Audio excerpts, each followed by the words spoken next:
All right, so we have this amazing keynote speaker who's coming up right now. His name is Haresh Bohjwani.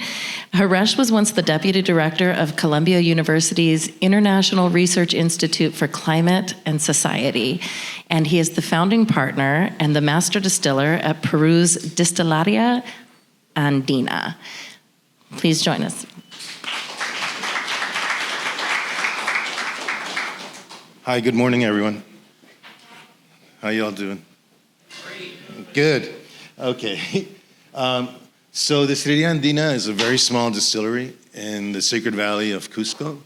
And there's no way we'd be here talking to you if it weren't thanks to Kevin, who came into the distillery one day and started talking about sustainability and bartending. And we really sort of jived with what each other was doing. And he said, hey, we've got this summit coming up. Why don't you come and talk? So thanks to the organizers, thanks to Pernod, another round, another rally for having us here. I brought a bottle here for you guys to see. This is our main product, Matacui.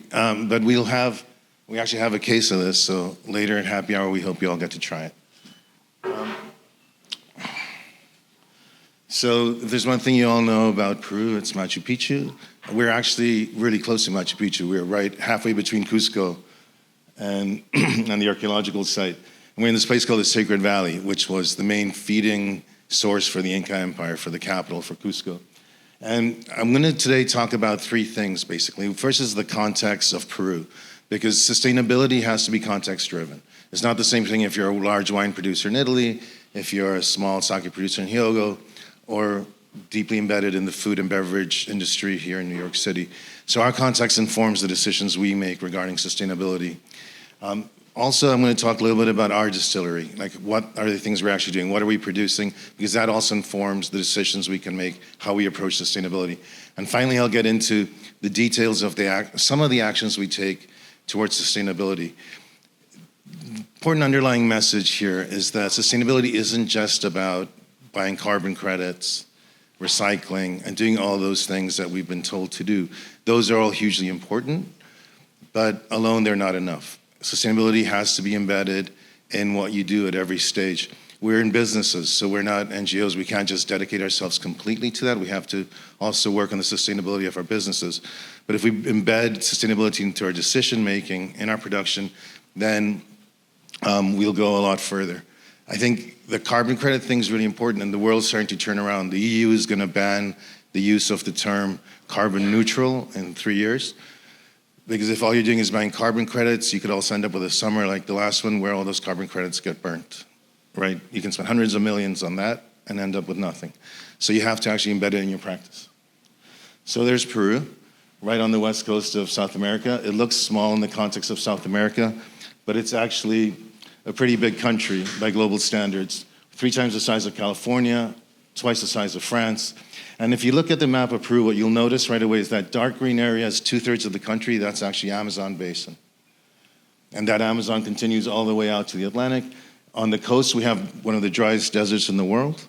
And then we have this amazing mountain range of the Andes that separates the two worlds. So this is the Peruvian Amazon, and it's a treasure that we try to protect in Peru. It's actually the most biodiverse part of the Amazon, partly because it's been not exploited as much as Brazil and other countries, but also because of this strange combination of the Andes meeting the jungle. So you have these small valleys where biodiversity really explodes. But this is also the Peruvian Amazon. So this is a gold mining operation. This is a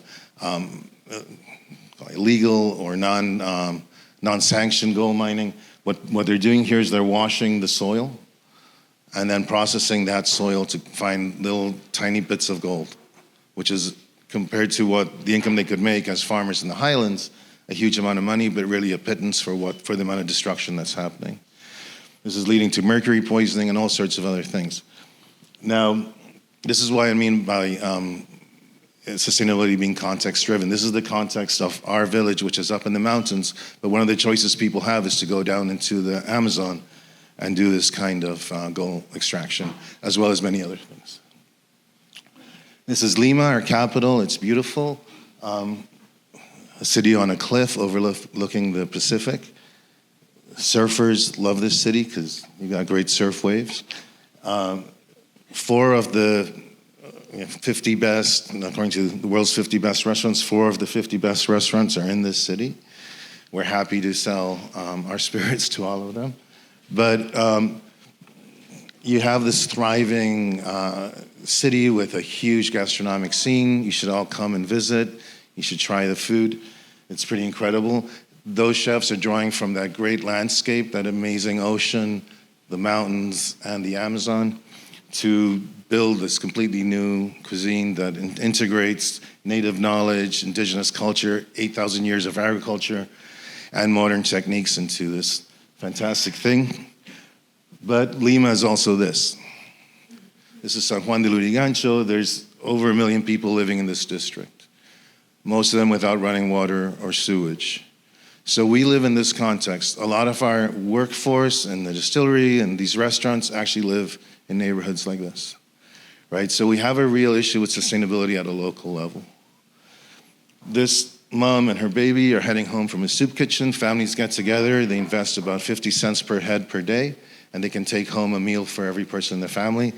There's always leftovers, and people in the neighborhood that don't have enough money to even do that get a free meal. There's a real sense of solidarity and work. This is sustainability. This is people in the desert finding a way to be sustainable as families, right? So we are trying to connect across our society and be aware of all of these aspects. But this tension in Peru sometimes leads to real breakdowns in our society. So we had 4 months of strikes earlier in the year, which shut down tourism, shut down the food and beverage industry, shut down hospitality. So we also have to worry about our sustainability as distillers, as bartenders, as chefs in a country that also sits on this knife's edge sometimes. Things have returned to normal. Things are, you go to Peru, you'd never know that this was going on 8 months ago, but it was, and it affected our entire industry. So I'm going to give you a little background about what we do as the Destilería Andina.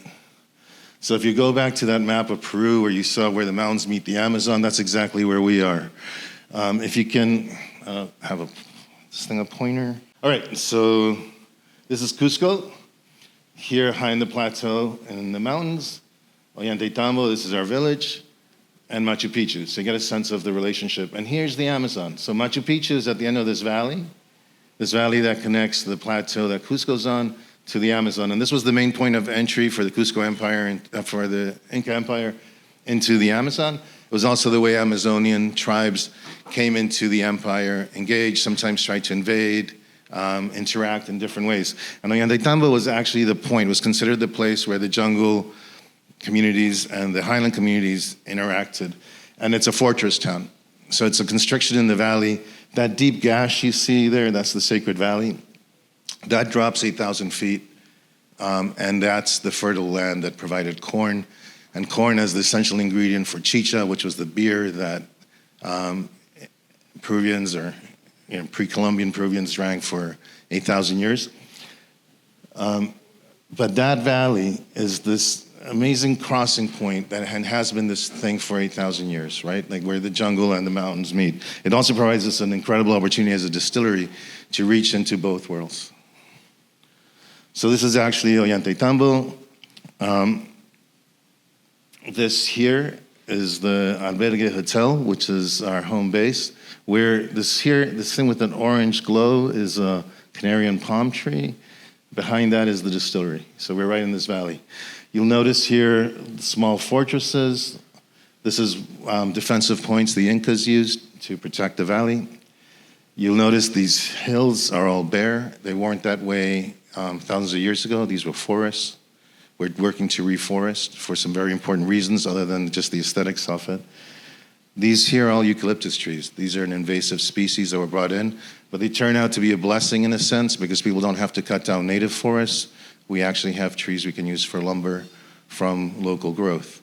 However, they're very water absorbent. So just even looking at this beautiful picturesque image, you start to see the sustainability issues that impact us.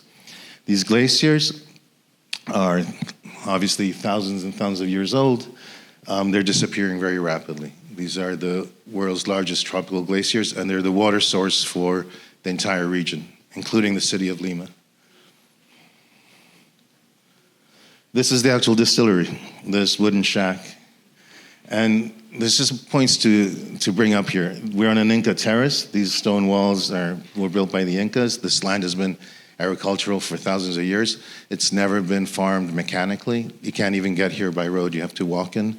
So all the equipment is also stuff humans can carry. We built it out of local wood. This is sustainability in every detail. Was it a choice? Did we have a choice to use another material? Probably not. But the fact that we had to use local wood meant that we had to go negotiate with a community that owned a forest of eucalyptus, buy it, actually cut the boards ourselves, and build this thing.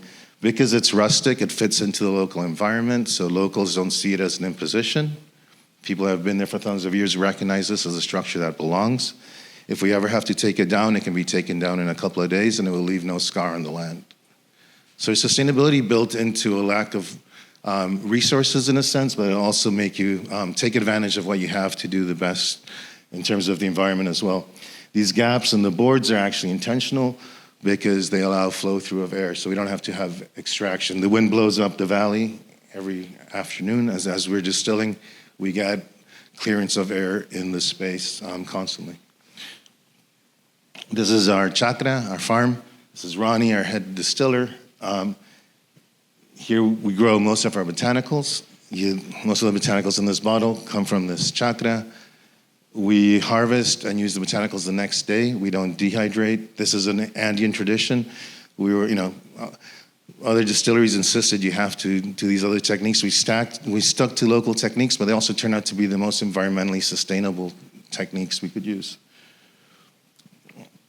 Here Ronnie is setting up a distillation with botanicals, but all of these, for example, come either from our farm or they're foraged locally, like these cypress boughs here. And Ronnie is a descendant of people who've lived in this valley for thousands of years, but he also worked in illegal gold mines for a time, and he also worked in the construction industry, as a worker without insurance, risking life and limb. He actually had a bad accident in construction, and he's a fantastic distiller. So one thing I'm really proud of is this guy here came in with no knowledge of distillation, but now I consider him just an incredible asset. He's got this palate that he's learned to find the words to describe the distillation process and the botanicals, but he also brings this knowledge of thousands of years of his family working in this environment. So one of the things that makes the distillery special is the sugar cane we use. So most of our products are sugarcane based. It's sort of a rum agricole. It's a fermented sugarcane juice that's twice distilled. We do one distillation on growth site, which is also an efficiency thing. We don't have to carry as much liquid or carry sugarcane far. We can distill on harvest site. Everything you see here lime green is the sugarcane. If you've ever seen sugarcane growing, this is very rare. We're obviously here in a high mountain valley. We're at about 8,000 feet altitude. So sugarcane is growing in a place where people really don't have business growing sugarcane. The reason they grow sugarcane here is because for hundreds of years, this valley was isolated from the rest of the country. So if you wanted something, you had to grow it yourself. And they made their own rum out of this. This started to disappear, and we really love this spirit, so we wanted to see if we could help preserve it, and that's one of the reasons behind our work. These are three of the growers we work with. The Leon sisters, Oscar Donaitis in the middle, one of the youngest distillers in the area. He also builds his own stills, so he's really someone we're trying to support. And the Segovia family on the far end, that's Modesto. These are all families that have been doing this work for hundreds of years. And one of the things they're trying to do is keep this work going because they have a lot of pride in it. This is the team. You'll recognize two of these guys. Here's Ishmael, he's sitting right there. Joaquin here. We've never, the three of us, been in New York at the same time. This is a total coincidence. I'm really excited they're here. They'll be able to answer questions and stuff as well. So I'll talk a little bit about the products. Matacuy is our main product. It's our star product. Here it is. Matacuy is actually a recipe developed by their mom, but it's based on a really ancient practice of taking your medicinal botanicals and putting them in an agricole rum to have this medicine year-round. And every family in our village and throughout the valley has its own recipes based on things they learned from their grandmothers. This has come down from grandmothers and great-grandmothers. And it's kind of the same root as an Amaro, but it's a very local thing. So it's got no sugar added. Why? Because people didn't have sugar, so they found ways to make it delicious and integrated without that. It uses botanicals both from the Amazon and the highlands. It really captures the essence of the place. And what we wanted to do was make this known to the world. We gave it the name Elixir Andino because we wanted to, so locally it's known as a compuesto, but we wanted to highlight the medicinal sort of qualities of it, because compuesto really doesn't mean anything to anyone else. We also put out a line of agricoles. The blue label and the green label are sugarcanes from different valleys. So we're trying to highlight the terroir and the importance of protecting these valleys and what they produce. The one in the middle is our reposado. We work with Amazonian woods. We actually go to the sawmills and find their spare wood that gets left, the trimmings, and toast those and use them in the form of chips and in used oak barrels. We're actually changing our brand. I'll explain more of that when we get to the sustainability section. But when we finally make it to the New York market, you'll probably see it in the lower right-hand format, which is an artisanal bottle we're making in Peru as opposed to these imported ones. Finally, we have two other lines we produce. One is this experimental line. This product was developed with a Peruvian young woman chef, but we've worked with a bunch of chefs and bartenders to try and bring people into the conversation of production, get their hands dirty, take their knowledge and do interesting new things. So we've developed different products with different actors in the field. And then Canteras is this year's still a white dog, but we've got a bunch cast in American oak. And this is made from jora corn, which has been fermented and drank for 8,000 years in our valley. No one had distilled it. So it's kind of like barley or rye, and as a root of global fermentation. It's also the root of Andean civilization, and it's also really delicious. And that's one of the things we focus on, is being really, really delicious. Because you're not sustainable if you don't first really please the people who are drinking your products. That's the distilling team. These guys are amazing. Ronnie in the middle is really the leader. Benji to his left is our apprentice. I think now we have to change him from apprentice to distiller because he's really shined. And then Sandro is the newest addition to the team. These guys have long roots in farming. Benji's family actually all worked as porters on the Inca Trail. Sandro actually studied food production at the local community college, and now we have this sort of multifaceted team working. One thing we discovered when we went to market is that bartenders really like the product, and so we opened the door for people to make new cocktails in Peru. There's pisco, which is incredible, but we provided a whole new palette and language for people to talk with.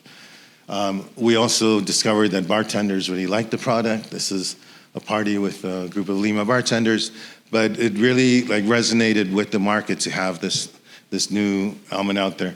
We put ourselves in international competitions. Cañazo, which is what the rum is called in Peru, is usually bought and sold locally in a plastic bottle. It's not a product that's entered the international market. We've developed these refined techniques to really put out a fantastic rum, and we're retro-feeding that knowledge back to the growers and the producers I mentioned earlier. But one of the ways we've been able to convince people that we've got something really strong is that we've entered competitions in San Francisco, London, Berlin, and come home with gold, silver, and bronze medals. So that's been really a critical piece of this. So now I'll just get into the sustainability stuff, and I hope to have enough time for a lot of questions and interaction.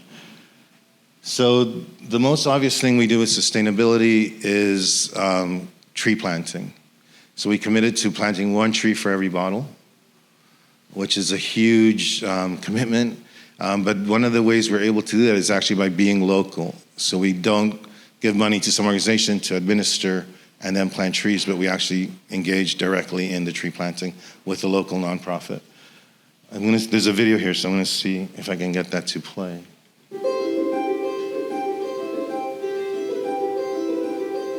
That's the distillery.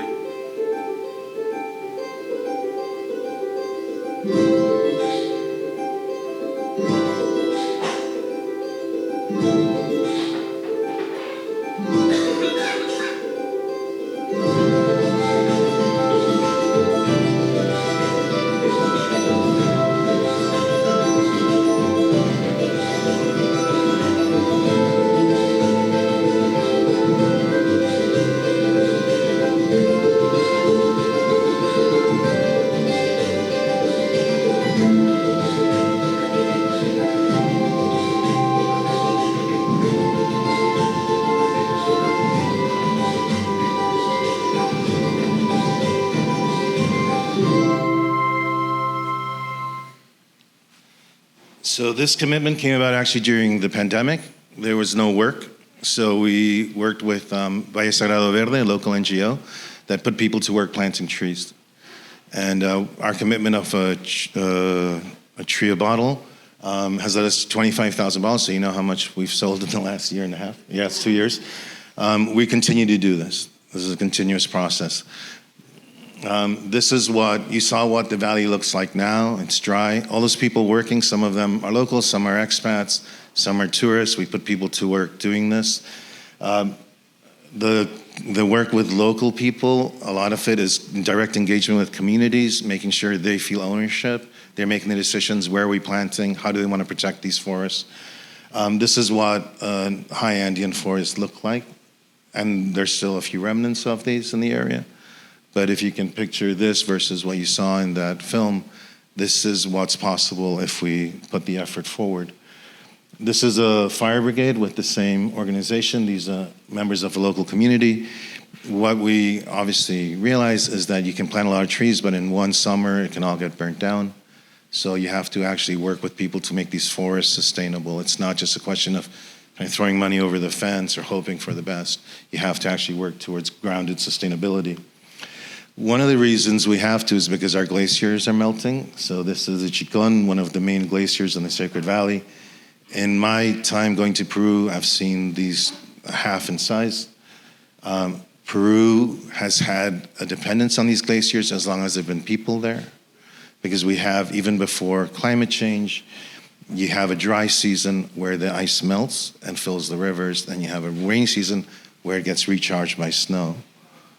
But now we're getting much more melt than recharge, so we're losing these. And if we have these dry valleys and no glaciers, we'll have no water. So there'll be no farming, no distillation, no tourism, nothing.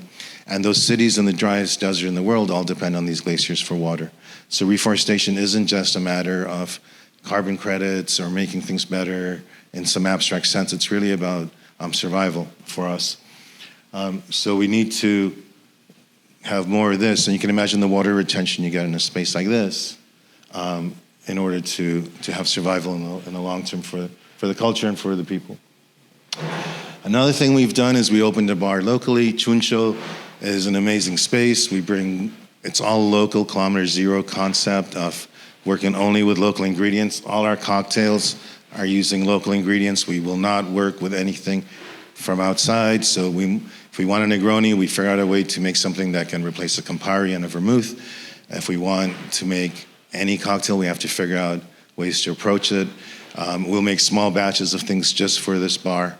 And it's not just become a great place for people to hang out and have a good time, but it's a place where we can invite bartenders from around the country and around the world to come do guests, sessions, to learn from what we do, learn from them, and really have a space of interaction and practice as a distillery.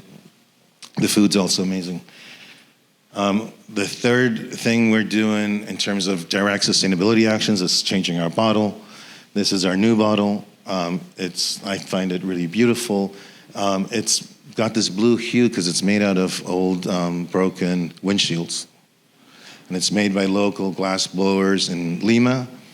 The design is Ishmael's for the shape of the bottle. It took us years to even find a way to do this. And as a small distillery, you make a mold for a bottle, they're asking you for $30,000, $40,000, $50,000 just to make one mold. We had to make 3 because we have 3 sizes.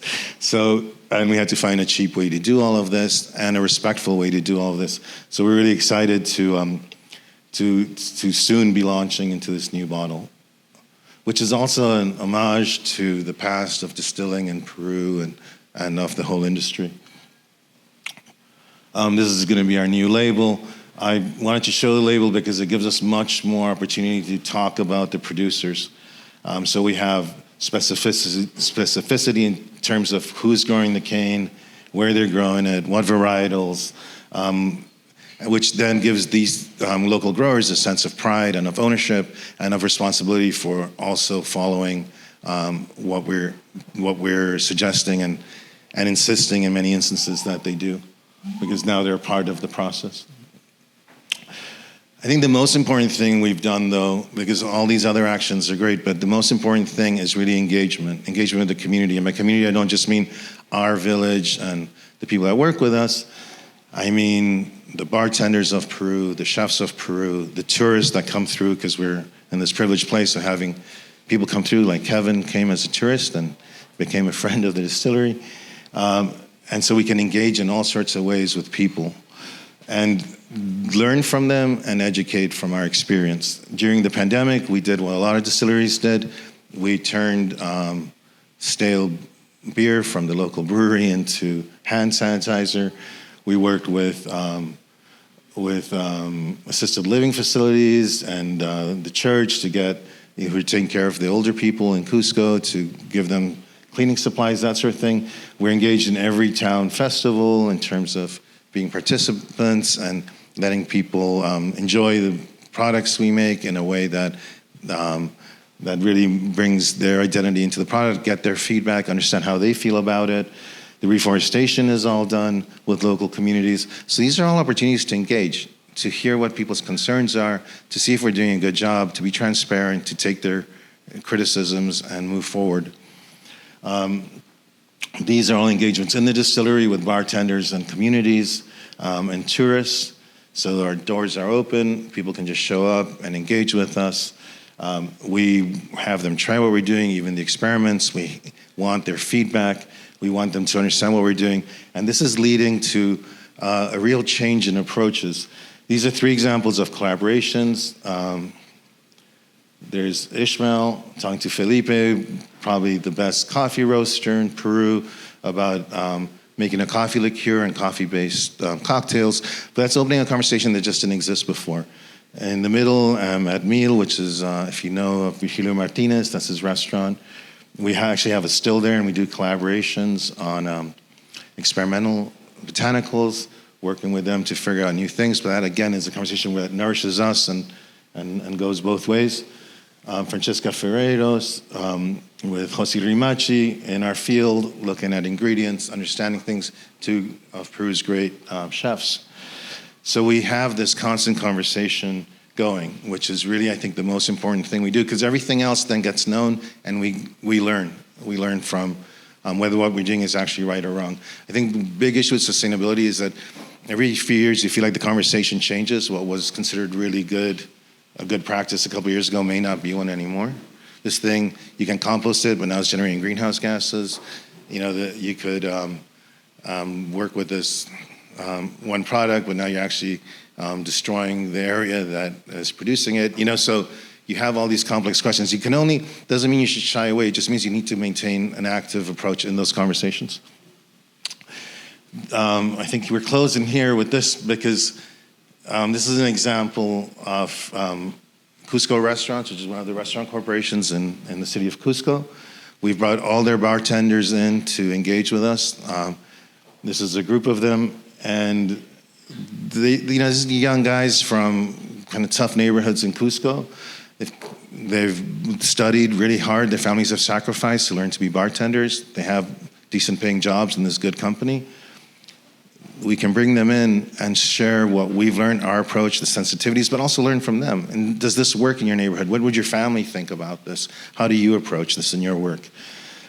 They were all excited to understand and to be a part of this. They also feel pride because the drink their granddad drank or their grandma drank, this cañazo that was considered this low life thing only the poor campesinos drank, is now elevated and winning medals in Berlin and London. They're excited about that. It gives them a new sense of pride and of responsibility over the landscape and their own lives. They're all going to come back in March and reforest with us. So it's really this act of being involved in the community and being transparent that I think is the most important aspect of what we do. I didn't want to do a presentation like this, but this is what I've talked about. So if you actually want the bullets on how you run a sustainable distillery, which I think a lot of it applies to what you guys do, each one of these has several subpoints, so we can look at those. I have a past in sustainable development, so for me it's lovely to be here and talk to you about it. Usually I'm just talking about how versatile the spirits are. It's great to actually be able to talk about sustainability this way with you guys. You'll get to meet my two partners now. Their parents moved to the Sacred Valley in the 1970s from the States. They were both born there, and they have a deep commitment not just to sustainability, but to the place itself, to its people. And so it's been a constant learning for me to be able to engage with them. So finally, I'll just leave you with 2 QR codes if you want to follow things. The one on the left will take you to our website. All along, you've been seeing these ads. Those are our Instagram tags. On the right is the local NGO we work with. Support local NGOs. They're much more efficient. There's something my compadre Joaquin said to me once when I was working in New York on global issues. I was going to meet the government of Ethiopia to talk about sustainability in agriculture, and he said, we try to work with one community, and it takes me 10 years, and I have to become a godfather to half the children before they'll even take me seriously. How do you go to Ethiopia for 2 days and achieve anything? And that resonated, and it's one of the reasons I switched my line of work and started just getting my hands dirty and engaging with people directly. But that's a great nonprofit. If you ever want to find a place to put your efforts that really supports something that results in action, I invite you to follow them and to support them. And that's it. Thank you very much.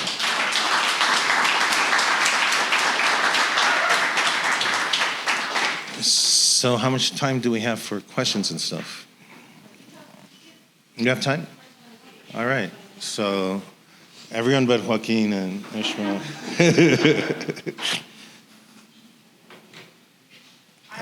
Okay. So first of all, thank you.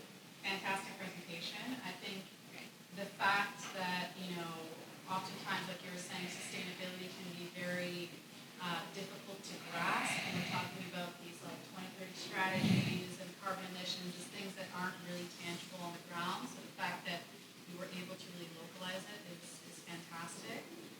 And that, to your point, a lot of the things that ended up being sustainable were actually just the best choice in anyways, right? So you're saying, when you built the distillery, you use wood, well, because you can't get anything else in there, right? When you have, the gaps between the panels, it's because to, take advantage of the wind, et cetera. So I think that's really great as well, because oftentimes sustainability can be positioned as, okay, either you do the easy or the thing that's, that makes sense, or you do the sustainability route, which is going to be more complicated, more expensive, more difficult. But actually, there are many examples where these two things can be combined, right?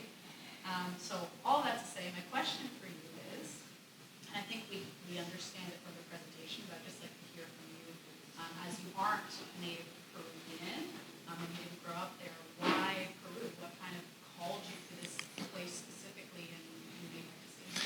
I think, life happens, and One second, let me mic you.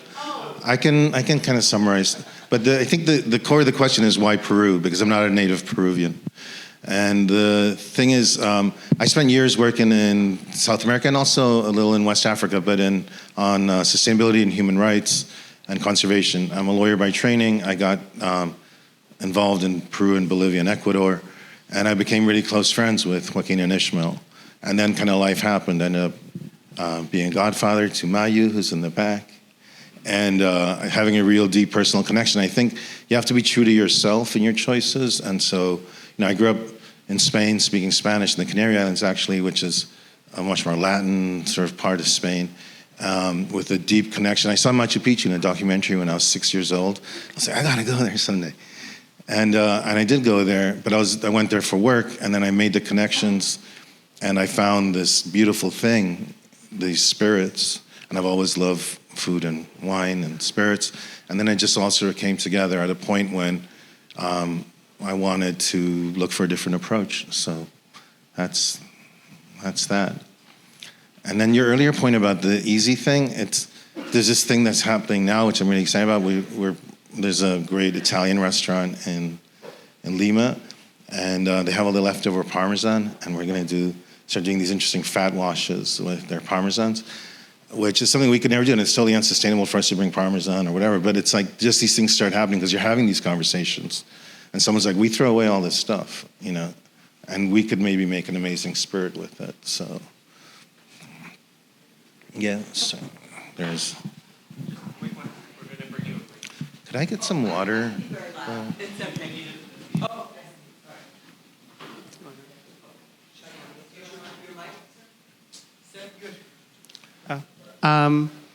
So the...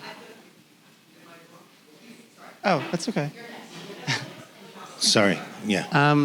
So I'm actually not from the restaurant or bar industry from trade. I'm from the sustainability industry from trade. And so your points about carbon credits, about renewable energy, all of those things really resonate with me. And, recently someone posted something about the RTC, the Renewable Thermal Collective. I don't know if you've heard about it, but I'd love to talk to you about it. A big thing for me, and I'm going to keep it to just one question because I have a lot of questions and I can follow up with you afterward. But a big thing for me is that these really big corporations, they have the resources, they have the people, they have the money, they have the time, they have the network, everything is there. And what you were pointing out, it's fantastic what you guys have done, but I'm so interested in knowing, because there must be immense hurdles to overcome that you started pointing out, that I would like to know what has been your biggest challenge over the years in making this goal and all the coordinated goals happen. I think the biggest challenge is actually business sustainability in terms of just the economics. So as a small producer, you have to comply with all the regulations of a big producer, which includes, we pay a 40% alcohol tax in Peru. When you're paying people a fair wage and you're doing small batches, you don't have the efficiencies of scale to cover that. These bottles, we were bringing them, they're made by Owing, Illinois. So those bottles are being imported and shipped all the way up the mountain to Cusco, so we're looking for sustainability focused answers to make ourselves more economically sustainable too. But those are the challenges. And so, because it is an economies of scale thing, our economy of scale will kick in at twice current sales without changing our production. We have the capacity to produce 10 times what we produce now, but at twice, without having to put a huge amount of pressure on anything. But at twice current sales, we would be sort of at cruising altitude. So one of the things is, how do we get there? And that's hard. And how long can you hold on till you get there? And so like this, even this opportunity today, if you guys try it and you like it, help us get into the New York market. Seriously, because all of this depends on that. And then come to Peru.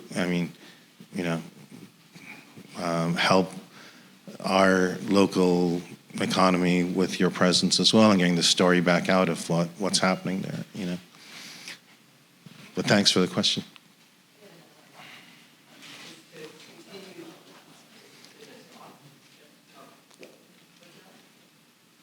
Hello. Hi. To continue on the economic question, together with Nama, who I think helped sponsor this from Lighthouse, I'm one of the co-founders of Babar, Brooklyn Allied Bars and Restaurants. And on behalf of our hundreds of members who are just volunteers, it's a mutual aid society in North Brooklyn that's been around a couple of years. Congratulations on the commitment and work you've done and traveling to talk about it. And after this is over, if there's a way we can help to push out who you are, what you're doing, we'd be glad to do that. My colleague is here from North Brooklyn Neighbors, which is an area-wide grassroots nonprofit of people who might drink your product. For years, NAMA has been banging away at the sustainability issue in our industry, which, like you, she has projected that as fair treatment of the workforce. Pay the right wages, give the right benefits, treat people respectfully on the job. And I think the thing we always run into in trying to push out this idea is the economics. It costs a lot to get there. Like just to use sustainable products for your takeout business or a party, when you're scaling up, how you wash your dishes, electricity, everything. So I hear you saying that you've tried to factor that in, but I also wondered if you had investment strategies. Like, did you raise capital with venture people who, like, did you go and try and find a community that wanted to invest for several years for you to get there? I mean, I dare not ask Nama this question, but I always wanted to ask her. I ran a bar and grill for 28 years, and I don't know that I could have kept going when all the labor laws changed and the takeout rules changed, as you discussed. It's very expensive. In business, you fundamentally have to watch the bottom line, or you can't pay your workforce, and then all your best intentions are up in smoke. So I just throw that back to you. Yeah, it's a huge challenge. And luckily, we are 3 partners, and so we're able to really, meet and get into the nitty-gritty about how do we make this work. And we each have our own ideas. And I think sometimes it's frustrating because we bring our own approaches and it takes a long time to reach a decision, but I always feel like the decision we reach in the end, we insist on consensus. And so there's these different voices trying to figure out what the right answer is. And sometimes we'll have to cut a corner because there's just no other way to be sustainable. Like importing bottles from, we had to import bottles from China during the pandemic because there's just no other way to get them. But we didn't lose focus on making our own. So it's sustainability is a long-term game, and keeping that all in mind. I think in terms of venture capital, we did not. We were all lucky to have a reasonably high income by Peruvian standards and some savings to pour in ourselves. We ran out of that relatively quickly. But, we also are just living in a wooden shack, so keep that in mind. Cash flow is a huge issue for small businesses like ours, because you only get a cheap product if you buy at scale, but who can put, $50,000 into takeout containers, So it's just really a balancing act constantly. For a while, we were pursuing some venture capital, but actually then the pandemic hit, and we realized the hard decisions we had to make wouldn't have made business sense to these Australians and Californians, and we would have been forced by them to make the wrong decisions. So we switched. And we did raise a little money from friends and family to kind of go to the next stage and get some scale. So our hope is to build in the same sort of way, but build a better facility that will be better for our workers and for our visitors. And that will then attract more people, which will then allow us to sell more, which will then make us business sustainable as well. So, long answer, but it's not an easy question, and I totally resonate with the pain of trying to figure it out. There's someone up here. Yeah.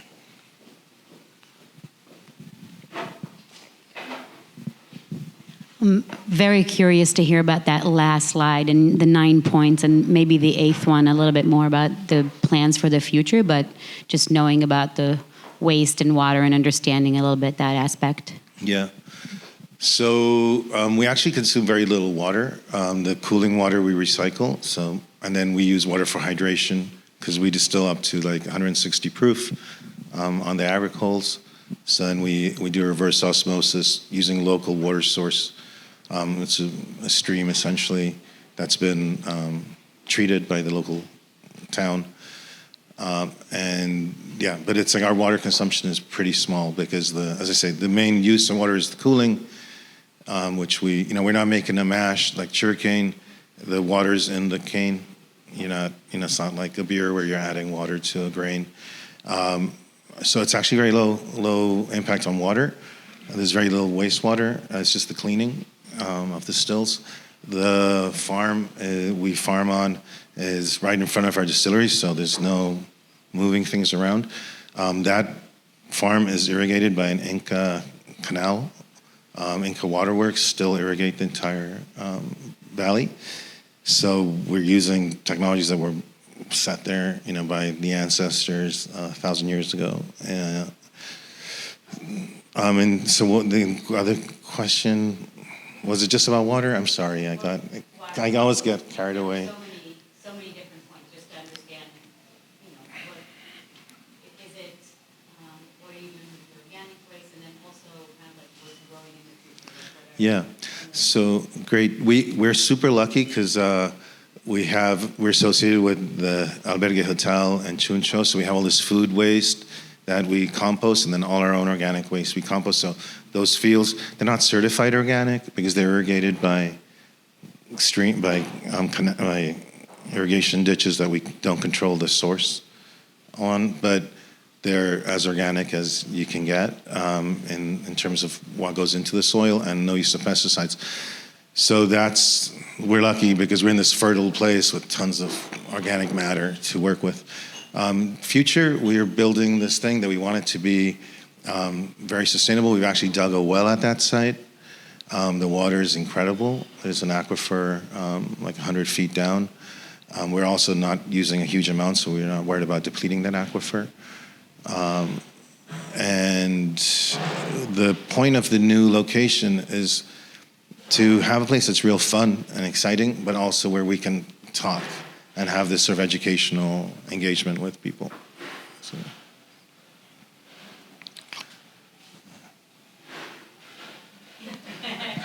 I got the mic. That's right.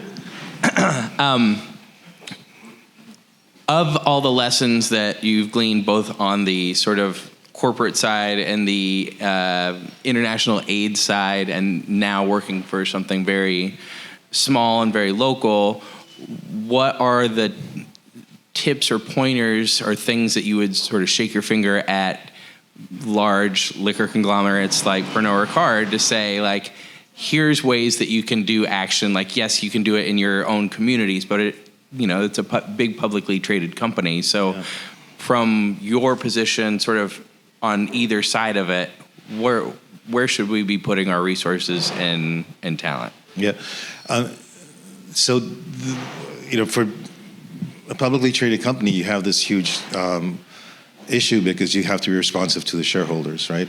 And any shareholder can sue and say, why are you wasting money on trees when Vivek says there's no climate change, or whatever. So you have to kind of figure out a way that your shareholders will go along with, and that's a huge issue. I understand that. But I'd say there's a few things you could do right off the bat. One is your money that you spend on nonprofits, really investigate those nonprofits and go deep. And don't just do it in terms of what they're telling you. Like, it takes a long time to understand. In the same spirit of what my compadre said of, you're not going to figure this out in 2 days in Ethiopia. Like, you get in there, have people that will get in there, go to those communities, see that. I worked in nonprofits for years, and then Bolivia, the Dutch government was paying to put latrines in, and then I think it was the princess of the Netherlands came to look at the project, and she never actually walked into a latrine. She just saw the villages, from the mountaintop.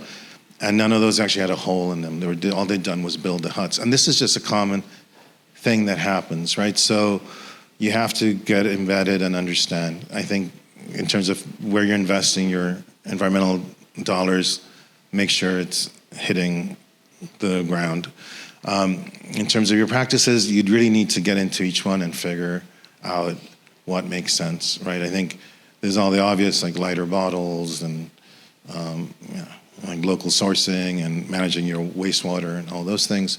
But I don't know how possible this is, but also partnering with, I mean, what you guys did inviting me here to speak, surprising, right? Because you could have spent the whole time talking about how your bottle's 10% lighter or whatever, but you didn't. I think having these conversations is huge.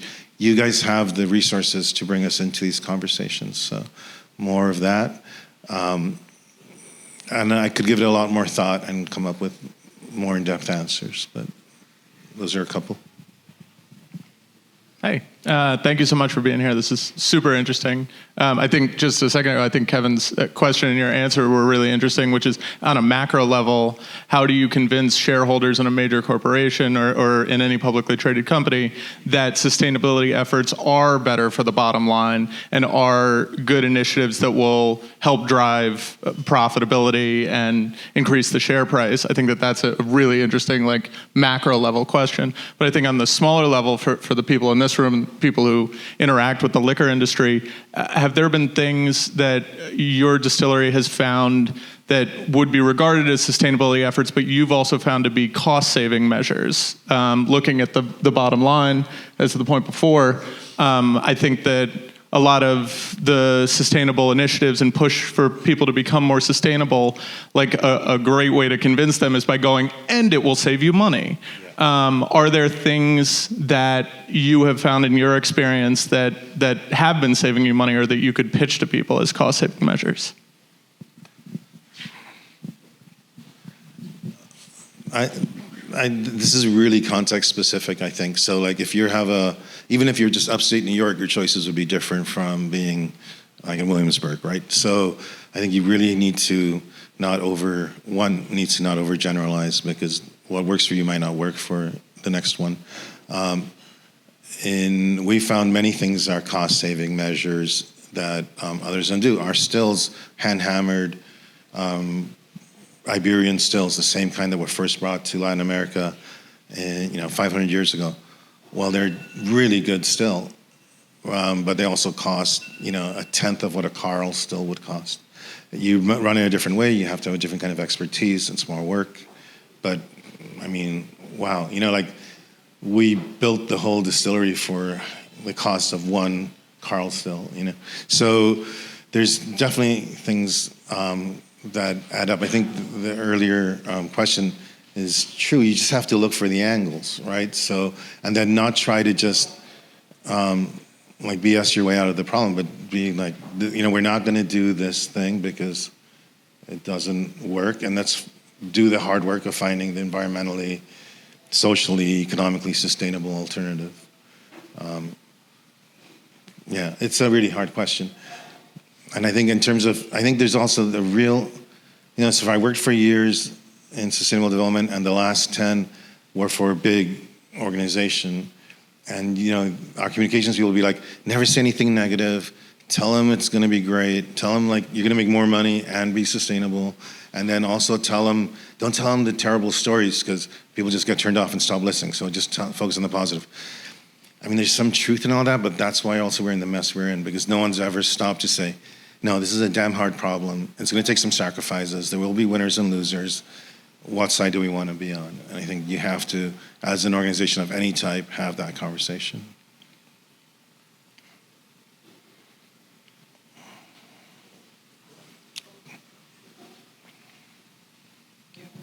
I'm not even trying to phrase it. I guess my question is, how did you create your path to do this? Because it seemed, obviously this presentation is kind of in hindsight, so it's like, oh, we came across this problem, so we decided to do this and this. But did you, before even beginning to distill, before beginning to build things, have an outline of this is exactly what we need, this is these are the distribution channels, this is the production methods, this is what we have access to, and then this is the way that we're gonna go about it? Or were you just kind of as things are popping up, adjusting and pivoting? It is the latter. Yeah. Okay. We had no idea what we were doing. You're so naive. It's we love spirits, and we love the people in this place, and we love its history. And we've all lived outside, so we know how the world works. Let's just do this. And then we just started hitting wall after wall of complexity and difficulty. But we've tried to keep our dignity about ourselves while we solve things and be pluralistic in our approach, bring people into the conversation. I ask the stupidest questions. I visit every distillery I can get close to and ask questions, even the ones I know the answers to, because I want to know how someone else answers them. And just build, you know. We're lucky we live in a time where information is available. This wouldn't have been possible probably 20 years ago, 15 years ago. All right. Thank you.